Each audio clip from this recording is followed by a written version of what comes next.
Hello, I think we're live. Welcome to the Selling Made Simple weekly live chat. Everyone comment, I've had comments. The cameras, the monitors over here tell me whether I'm online or not online. So if you see me looking over there, I'm just double checking that we're actually live.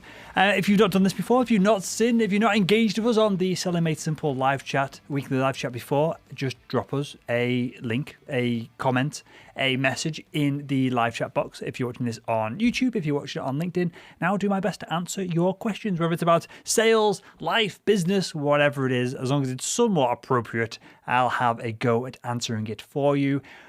Hopefully you're having a lovely Thursday afternoon, evening, wherever you are consuming this. It will go for about half an hour, 45 minutes today, because I've got some things to do to wrap up my evening with after this live stream. The date is the 1st of April. I should have had some kind of April Fool's planned, shouldn't I? That would have been good. And leave a comment in the live chat if you've seen any good April Fools today. My partner... My partner got suckered by one. I won't comment too much on it, but she got suckered by one on Facebook this morning. A good April Fools from a local brand here in the UK. So yeah, any good April Fools that you've been suckered by or your friends, colleagues have been suckered by, do let me know because I enjoy them and I will check them out. Okay, let's run through some of your questions. I'll have a quick sip of my green tea first. Chamomile tea even. Chamomile tea that's been stewing for like 4 hours. Macy asks, any advice for a B2B salesperson who's heading towards entrepreneurship? Yes, Macy, I would suggest. Now, this is going to be different for different people, depending on how old you are, how much money you've got in the bank, just in general. But one thing that I did, which is really important when I started salesman.org, which back then was salesman.red and was just a blog, wasn't all the podcast and media content and live chats that we're doing today, and the training that we're doing today with our Sales Accelerator product. Before all of that existed, I did two things, right? I had an emergency fund, which in hindsight was not really enough cash in the bank, but it was tens of thousands of dollars in the bank, which I earned from a medical device sales role. So I knew that I had at least 12 months to make money. I knew 18 months if I really pushed it. So that's one thing I did. And then the other thing I did is the opposite of that, or counterbalancing that, right? I reduced my costs massively. I moved in with one of my good mates, Giles. So my rent was essentially rent free at that point. I eliminated any monthly subscriptions costs. I got rid of I didn't get rid of my car. I had a company car, so I didn't have a car for a little bit as well, just to reduce that cost, just to stretch out in the startup tech space, you'd call it your runway, just to increase the runway as long and stretch it out as long as possible so that I could experiment, so I could test things, so that I wasn't getting wrapped up and drawn into contracts where people could essentially abuse me because they knew that I'd be running out of cash shortly. And sales kind of YouTube channel, LinkedIn profile here, buyers know when you've got that commission breath or when you've got desperate breath because you've got to close a deal, otherwise you're not going to be able to afford your food and rent next month. So that's my advice. Make sure you've got that runway, make sure you reduce your costs. And if you can stretch 2-3 years out of your kind of cash that you've got in the bank right now, perfect, because you're probably going to need that to make real money on the back end of things. Salesman.org really only started generating enough revenue to like kind of cover the equivalent or what I was getting paid in my medical device sales role 3 to 4 years into the business, and now it's far surpassed it. So the investment in time and energy up front was worth it. But there you go. Most startups fail in that kind of first 12-18 months. So make sure you've got a bit of cash in the bank to support yourself. Benjamin asks, I'm soon to graduate and engineering isn't for me. I want to try sales for a couple of years. Would a sales role be a good option with my engineering experience? Maybe if you go into a engineering-esque company where you're selling technology products, something like that, maybe. And I'm assuming you're talking about like mechanical, physical engineering as opposed to software development here. Maybe. But I wouldn't count on previous university experience of anything being valuable in the real world, because you're not in the real world. You're sat in a lab, you're putting numbers into spreadsheets, and a professor is giving you a tick or a cross. You're not really doing engineering at that point. That's my experience of most degrees anyway. So yeah, I wouldn't count on it too much, but it might get you in the door if you want to sell for an engineering-based company. My first sales job was I did a degree in chemistry, and the first sales job I had was selling chemical catalyst in the pharmaceutical industry. I got sacked. It was a terrible shenanigans, but it definitely got my foot in the door. The fact that I had a degree in chemistry. What do we have? Susanna asks, I've had a couple of instances today where my leads have asked me where I got their number. How do I deal with that objection? The leads have come from marketing. Okay, so Susanna, looks like you're getting inappropriate leads, and I'm assuming when you say it comes from marketing that these leads are coming from like a white paper, or there's not many events at the moment. Maybe it's like a live virtual event or something, and so marketing are going, hey, we've ticked this box here of, we're a marketing qualified lead. We've passed it over to sales, where you're going to qualify it into a sales qualified lead. If you get back leads that are not going anywhere, people are asking, what did you say specifically? Please ask me where I got the number. If someone's giving you that objection on the phone, this has not been done correctly. The buyer or the potential buyer does not realize that the contact details are being shared around within the organization. If you did some kind of live event, or if marketing did some kind of live event, let's put live here, and it blew their prospects away, and you called them up, they're going to be happy to speak to you on the phone. They're going to be excited. Hey, what else have you got coming up? And so, yeah, if that's not the case, if they're just throwing this objection in your face and it's happening regularly, perhaps it's happening more regularly than what it has done in the past, then you need to go to your sales manager, who hopefully can engage with a marketing manager, and they can re-qualify what the difference, or how they're classifying a marketing qualified lead, because you're not getting the opportunity to qualify them in the sales role.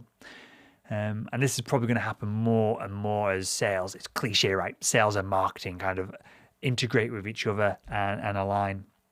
But yeah, if you're not getting these leads coming in, if the buyer doesn't realize that they're being prospected via the content, then they're doing a bad job with the content and qualifying everything else. Cool. Yusha, hopefully I'm pronouncing that right. Yusha asks, how can I crank out calls faster? I get at least 50 a day, but I have a headache by 4 p.m. I don't feel like I've got enough time to practice the challenger sale on the calls, and it frustrates me. My colleagues are hitting 80 plus calls a day and booking 2 demos on average. Can we look at some of these numbers here? So you're trying to do, so you're getting at least 50. You're doing 50 calls a day. Your essentially internal competitors are doing 80 plus calls. And they're booking 2 demos. Now, 2 demos might be fantastic. It might be terrible. I've no idea. So let me know if you can use it in the chat. How many demos you're booking? 1 demo a day. Fine. You're ahead of me. So those numbers aren't too far off, especially the way that you're framing up this conversation. It seems like you're new to the organization. Now, if you're trying to do challenger sale on a cold call, good luck. Challenger sale requires you to really engage a buyer with insights. And if you're cold calling or you're doing somewhat warm calling, you're following up, like the previous example from Susanna, you're following up on a marketing lead, and you're not going to have the opportunity to do 80 plus. You're not going to have the opportunity to do this many cold calls plus research for every call. It's just not going to happen. And so challenger sales is going to be very difficult for you. Now, there's other methodologies. There is other training protocols, I guess, that you can go through, or frameworks that you can go through to get someone from a cold call onto a scheduled meeting, which is where you can then start to use challenger sale. Because if you've got 50 calls, what you really want to do is book that first meeting. Maybe you get 10 meetings, right? Then you can start to use the challenger and then 10 meetings. You might get a 20% conversion rate using a challenger methodology, which will get you the 2 demos, right? So it all depends on the funnel that you're using, but I don't know if I'd be advising you to use a challenger process. And this is the challenger sale. I've interviewed the CEO, Andy, recently over at the on the podcast, the Salesman Podcast, which you can find over at salesman.org if you want to learn more about Challenger. We've done tons of videos and contents on Challenger in the past. It's great. I love it. A lot of the training that we do is kind of, let's say, Challenger aligned. The methodology I found works very well for myself. And they've done tons of research that backs a lot of it up as well. So at which point then you're going to be doing less calls for the same amount of demos. So you need to really work on the numbers here and this funnel. And this is why I hate brands that are just doing outright cold calling if it's for a B2B product. I'd rather you do, and this may be possible, it may not be possible. I'd have to take a look at the numbers. I'd have to sit down with you, but you may be able to do 25 really epic calls that are set up by an insight-led email that drives that little bit of insight and almost anxiety in the buyer that they've got to reply to you. They've got to get on the phone with you. Otherwise, they're going to miss out on something, which then leads to multiple follow-up calls, which then leads to more demos taking place. So if you're doing 50 calls a day, you've probably not got time. And so I think you're taking the wrong approach there in the first instance. So I wouldn't try. The answer to this question, forget everything that I've just written out here. The answer to this question, the answer to most sales questions is, if these guys are crushing it, these guys and girls, ask them. Ask them what they're doing. See if you can stalk them for a day or two in the office or remotely. See if you can jump on their calls, even if it's in the background and just listening, and just emulate it. We all get way too wrapped up with sales training and methodologies. And myself, I enjoy thinking about all of the, not academic, but the scientific side of selling that we talk about on this show all the time, of A/B testing and things like that. But if someone's having success and you have a somewhat similar personality type to them, in that you are not just completely chalk and cheese, you're not completely different, you can pull off a little bit of what they're doing, then ask them and just model what they're doing. That is the answer that I long-windedly got to there. That's the answer most of the time. Okay, what else do we have? Let's get rid of this pencil for a second. What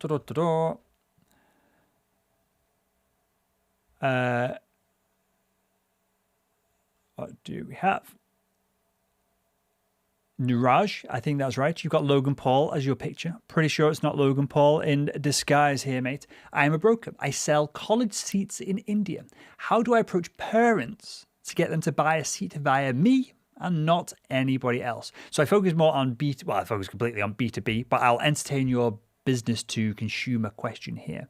What is your differentiator? Is there other people selling the same product? Are you selling a commodity? And this is why I talk about B2B products and not business to consumer products, because most business to consumer products are commodities. So you're selling a seat. What can you differentiate? How can you differentiate yourself?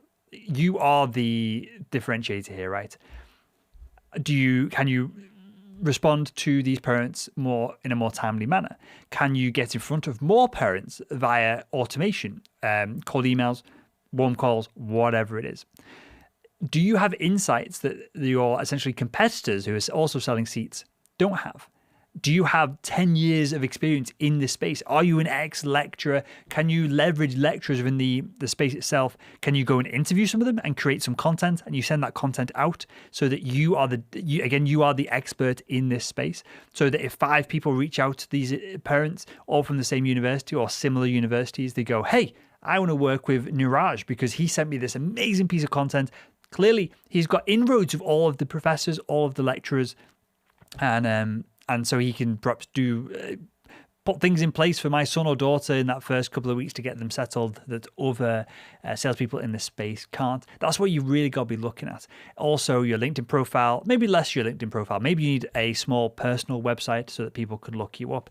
And if you're doing email outreach or anything like that, or you're engaging with these parents over email, having a very clear call to action at the bottom of your email to visit your site, where then you do the top 10 tips for parents who are buying seats for universities, and you become, just in that tiny little space in the market, you become the go-to person. Hopefully that is useful for you, and that's what I'd be aiming for there.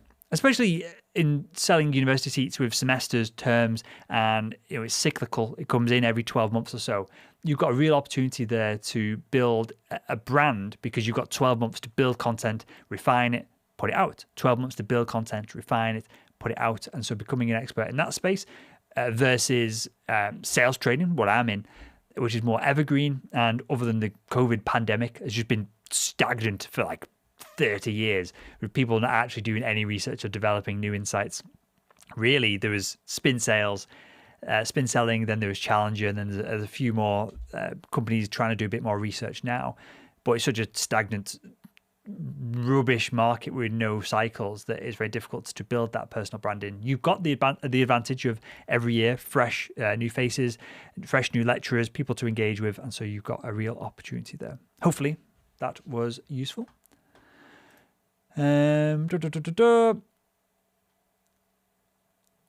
Yusha asks, how can I crank out calls faster? We've just been through that one. I think you just copied and pasted the same question. Yusha, go back 5 minutes and I've already covered that. San asks, would you ever do car sales? So similarly to what I just described there to our friend, who is it, Niraj, I would not do car sales. It's business to consumer. It's not what I'm interested in. And the leverage point for car sales, this is a good case study of where sales is heading.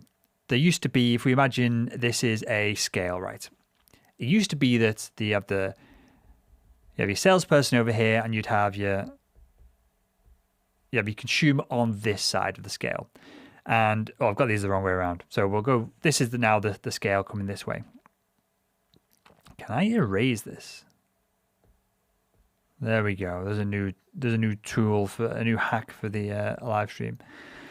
So the consumer had very little leverage in the bargaining procedure for car sales. The salespeople had all of the leverage because they were the only ones that knew the price. You had to buy from them specifically. They knew that if you went from dealership to dealership, you might choose someone else, and so they'd throw in bundle pricing, whatever it was, and they'd keep you on board. If you wanted to test drive the car before you bought it, which clearly most of us want to do most of the time, you have to go through them, especially if it's a main dealership rather than used car salespeople. So sales had all of the leverage.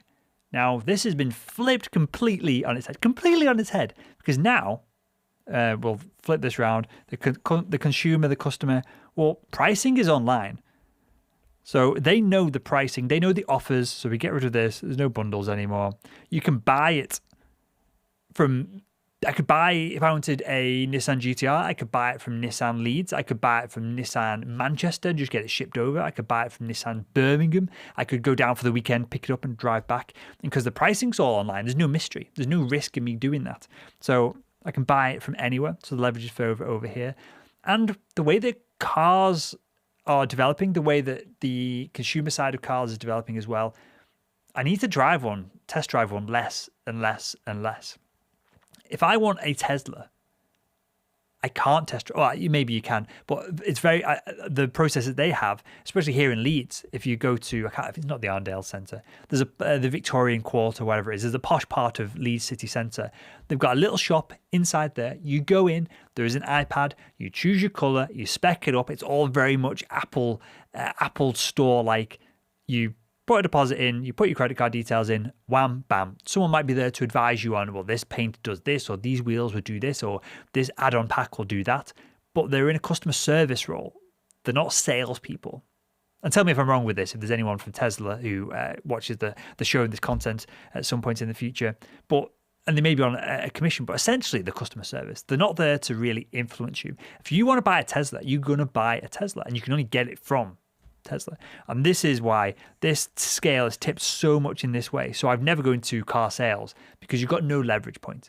All you can do is offer a good customer service. This is probably a better product for the consumer to have given to them. It's probably what car sales should have been all this time. So I would never go into car sales because, again, there's nothing for me to leverage. There's no way that I can control my income in a disproportionate manner.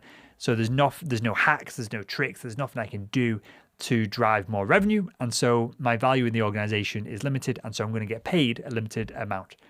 B2B sales is all about if you have the skill set, if you're going to work hard, if you have the connections, if you've got the business acumen, experience, you've got all these levers, right, to pull on to change the outcome so that you can earn more money and really kind of blow things up and do well from it. I feel like car sales, you might be able to do that 20 years ago when you had all the leverage over here, but now the consumer has too much leverage. They don't need you. You don't need to exist 99% of the time.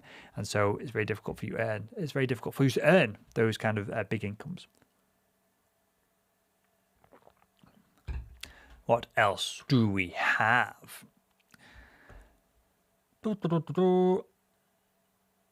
Oh, this is right. My man.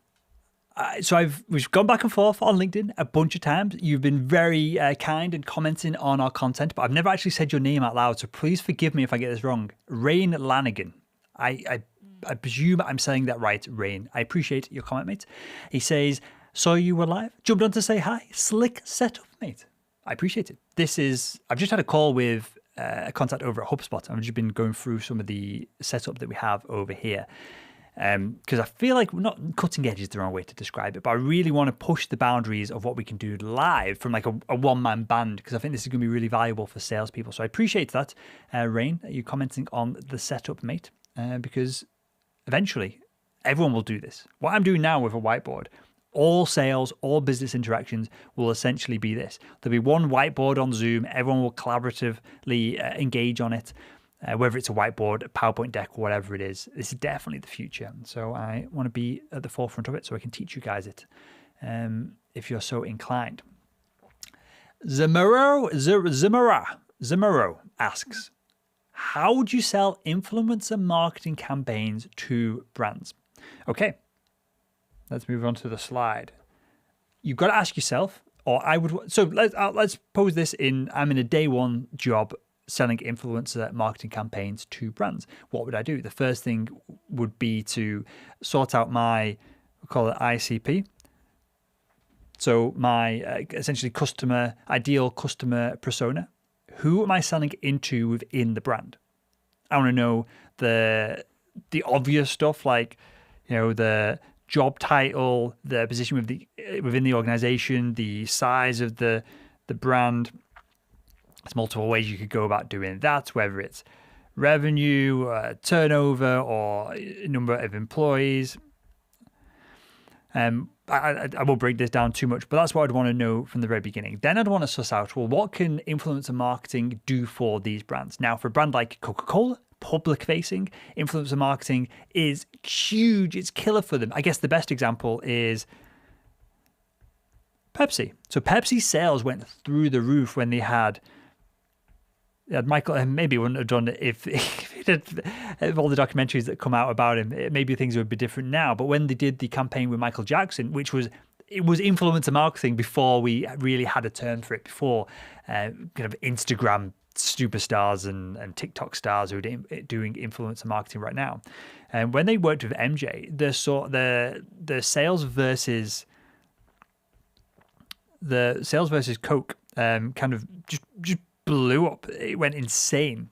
Cola, and all because of that one brand. So I'd want to suss this out. If I'd find my ideal customer personas, I would then suss out, have they done influencer marketing in the past? Have they had successes? Or have they had failures? Now, a brand like Pepsi, there's so many people within the organization that will deal with whether it's regionally, whether it's how things are distributed, whether like content channels, whether it's TV, YouTube, social media, whatever it is.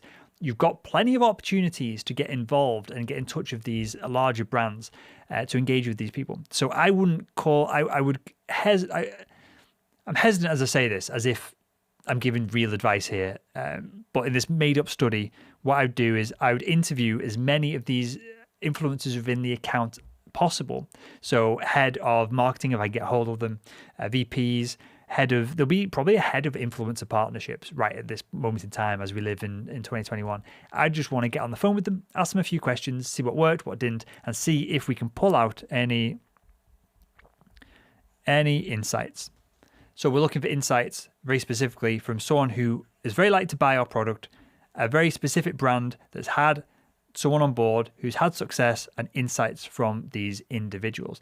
You can pull insights from failures, but they're not going to be as useful for this next step. Now I take these insights and I go to all of Pepsi's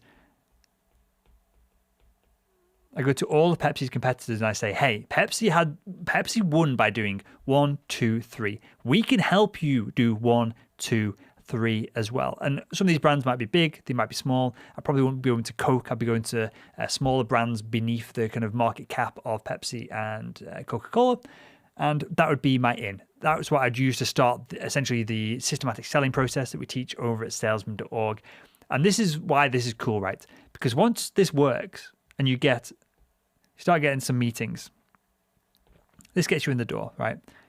You then have data to know that this insight goes to the competitors and gets meetings.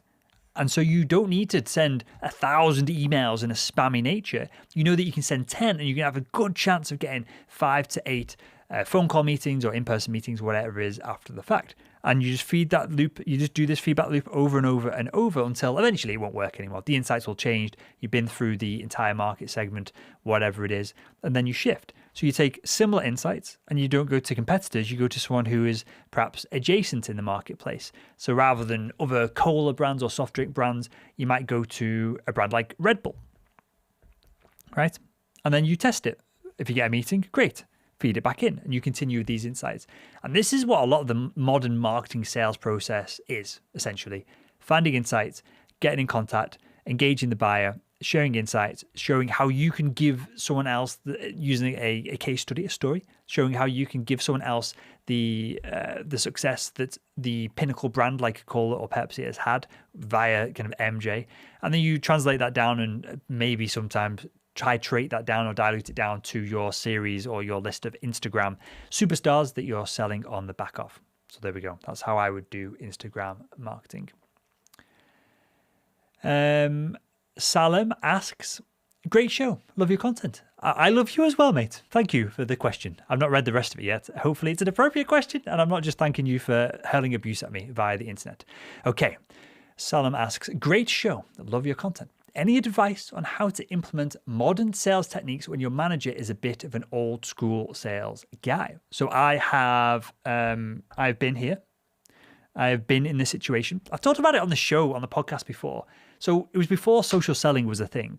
I had to sit down with our sales team, some of the more senior sales reps, and I think the marketing team was involved in the meeting as well.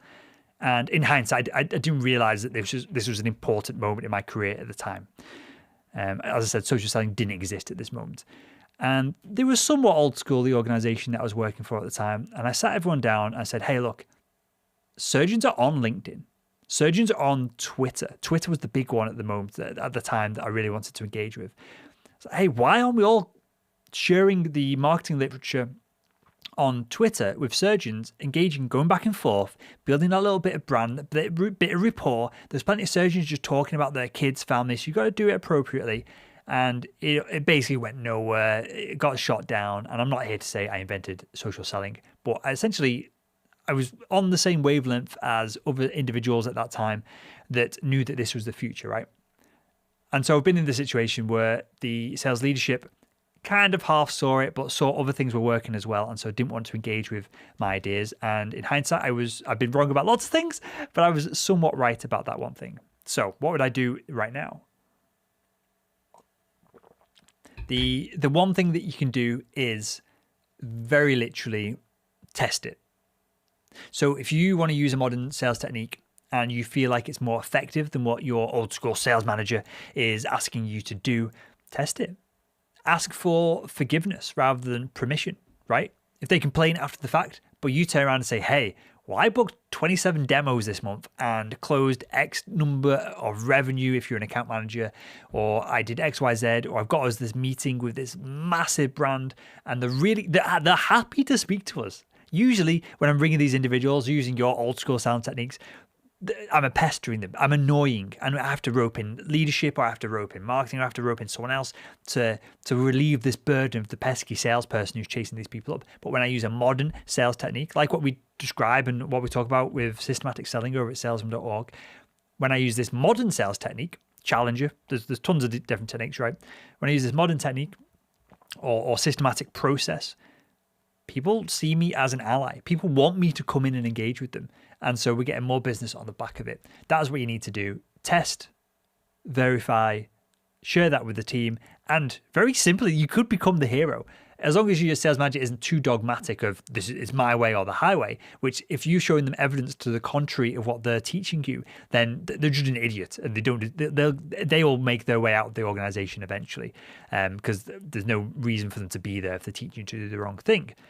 But I get there's politics involved, but with sales is not life and death, man. Like, always just, if you feel like you can do a better job, you're there to drive revenue. If you can do morally, ethically, legally, you can drive more revenue, everyone's happy, better service for the customer, then do it and ask for forgiveness, not permission. So hopefully that is helpful. What else do we have? Selena asks, what would be your dream sales job? What would be my dream sales job? This probably changes every couple of years or so.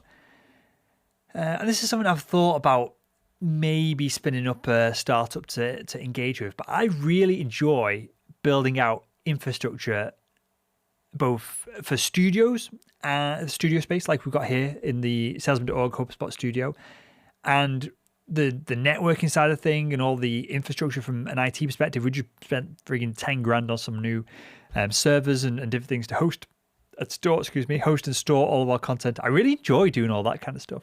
So my dream sales job would probably be something to do with that side of things.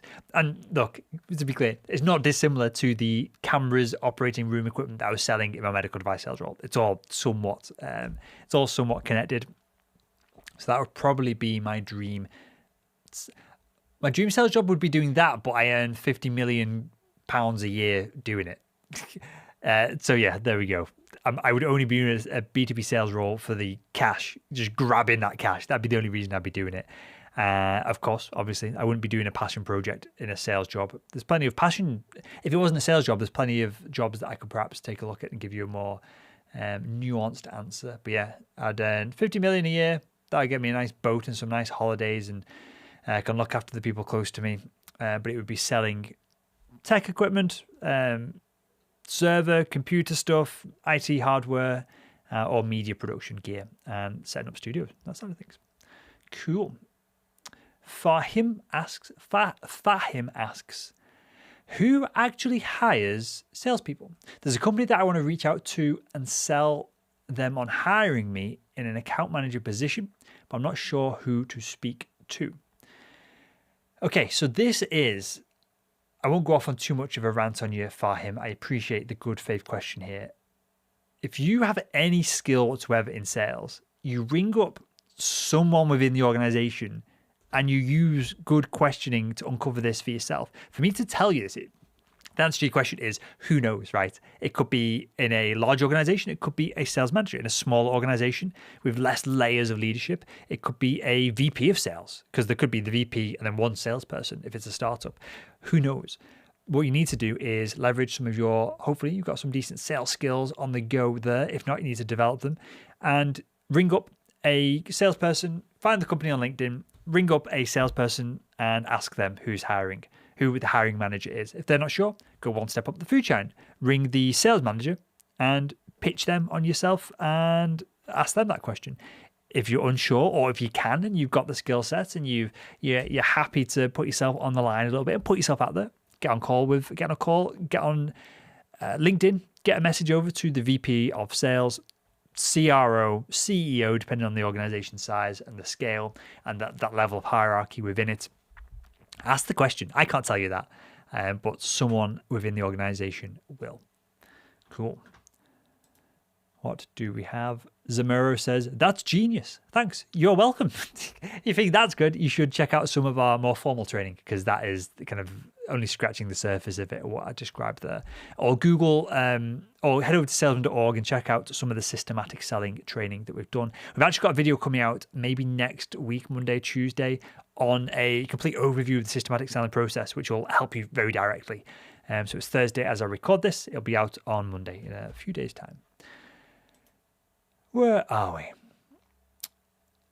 Amanpreet asks, what do you do when a prospect replies to your cold email with, quote, remove me, or, quote, unsubscribe? Okay, you probably know what is coming next. if you're sending cold emails and that is the response, you're spamming the marketplace with marketing emails that people feel it's appropriate to opt out of, right?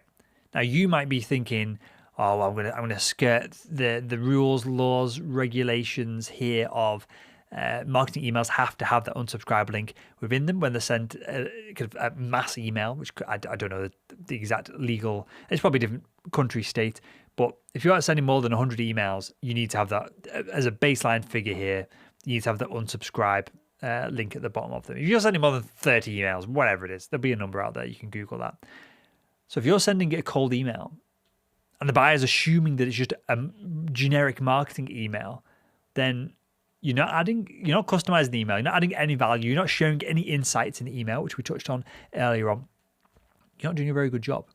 So if people ask you to unsubscribe, if people are somewhat aggressive about the message back to you, I would just ignore them, not email them again for at least a few weeks, a few months. Let that bad experience that unfortunately you've given them drop off their radar and just reset back to baseline.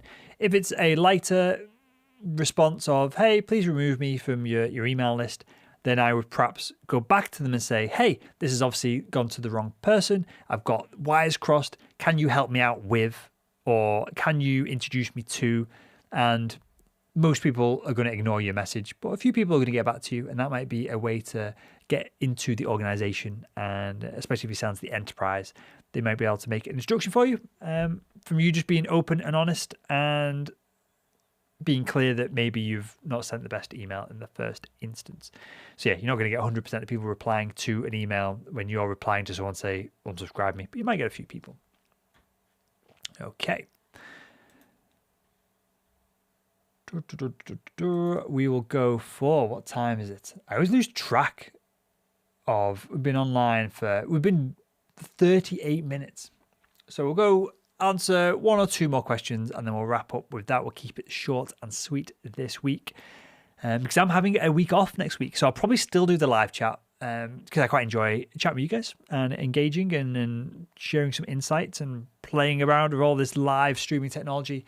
But everything else has been scheduled ahead of time next week. So I'm going to have a lovely week off. I'll probably bore you with the dog stories and all the things that we're doing in the week off.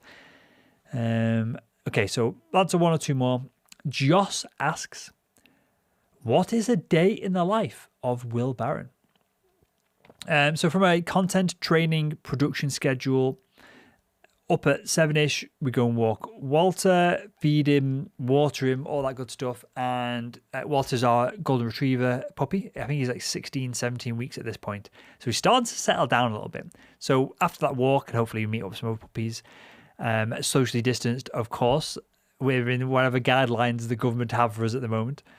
And the puppies perhaps have a little bit of a play. He'll come in and he's absolutely shattered. So that gives me then a couple of hours to sit in the office with Walter at my feet, typing away, and I will create, whether it's questions for a podcast interview. I do the creative work at this point, basically. So I've not spoken to anyone in the team at this point during the day. I've barely spoken to my partner at this point in time. And I'll sit and I'll do the creative work that needs to be done. And if I leave it any longer in the day, it just doesn't happen. And I call this my most important task of the day. So if I get this done, the day has been a good day. It could be a script for training in our Sales Accelerator product over at salesman.org. It could be a more general, broad script that is essentially more blagged, for want of a better word, and less scripted and wrote down verbatim for our YouTube content. Whatever it is, I'll get that done. Then typically I'm on calls, meetings, whether it's sales calls for the enterprise customers that we have in, again, the Sales Accelerator, or whether it's onboarding, whatever it is. I'm usually on calls till lunchtime. Lunchtime, we're getting now, because I'm in the UK, we're now starting to get into American time. You Americans are starting to wake up. So I start to get more requests, emails, bombarded with things at that point of the day. And so 2, 3-ish, I'm usually giving up on the things that are really important to get done that make the biggest difference to our sales efforts and the business itself. And I'm starting to now get involved with podcast interviews, content creation, curation, speaking with the team, engaging with them, answering their questions. Lots of like shuffling of content around. One thing that we don't have, or one person that we don't have within the salesman.org team just yet, is like a general manager who can take long-term projects and even just move files or ship stuff off to some of our remote team, video content, that side of things. I'm still doing a lot of that myself, so that takes up a couple of hours, and then I'll have my tea, essentially, chill out, do some exercise, not do some exercise, whatever it is. And then by the time Walter settles down again, 7, 8-ish, 9-ish, I will chill, watch a TV show with my partner. And then Walter goes to bed about 10-ish. And I'll sometimes, more so at the moment, which you could probably tell, I've got bags under my eyes because I'm working hard on some new exciting content and a new partnership for you guys that you'll come across and see soon. I'll probably work 10, 11-ish, getting up a couple hours in again when the team are all chilling out and no messages are coming from them.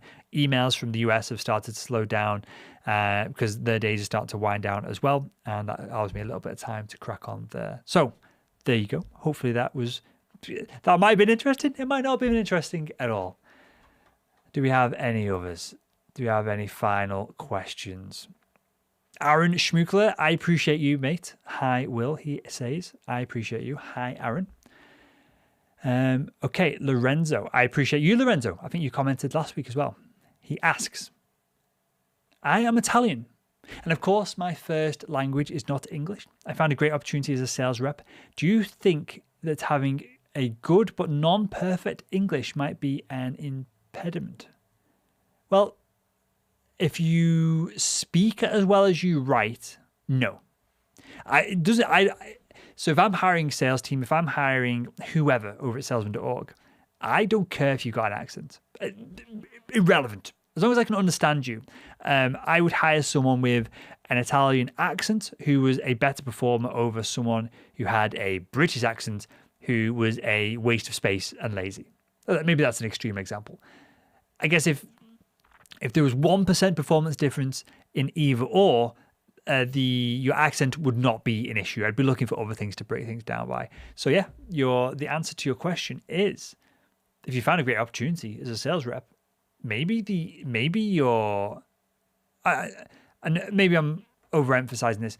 You're saying that your English isn't perfect, but if it's good enough, which is beyond accents, I guess.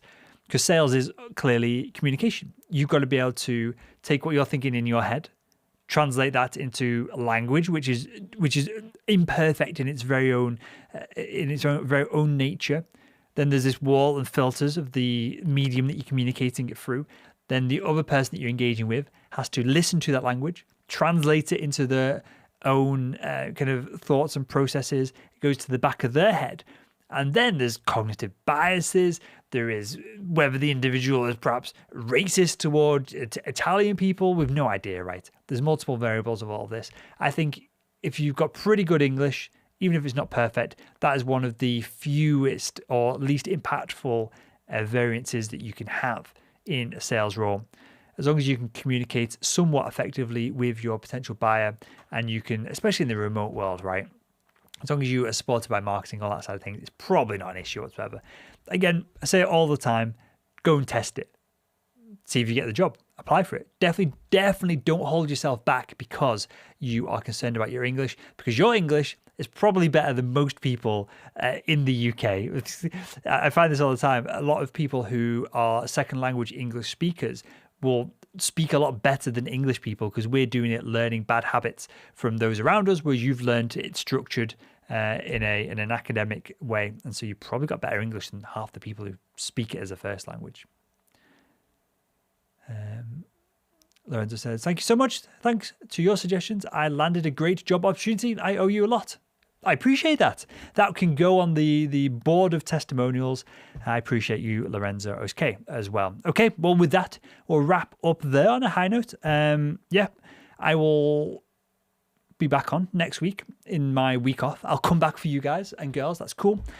If you've got any questions you'd like me to answer on next week's show, and you're watching this either after the fact or you're listening to the podcast episode, audio version of this episode, which will go out in the next couple of days after we record it live, go on to salesman.org and leave a comment on the site, or go on the YouTube channel, LinkedIn page, wherever it is. If you leave a comment, I will start next week's chat with your questions so we can keep that feedback loop coming. I appreciate you all. Have a great weekend. Have a great Friday tomorrow. And I will speak with you all again next week on, what are we calling this? Selling Made Simple live chat. Cheers, guys.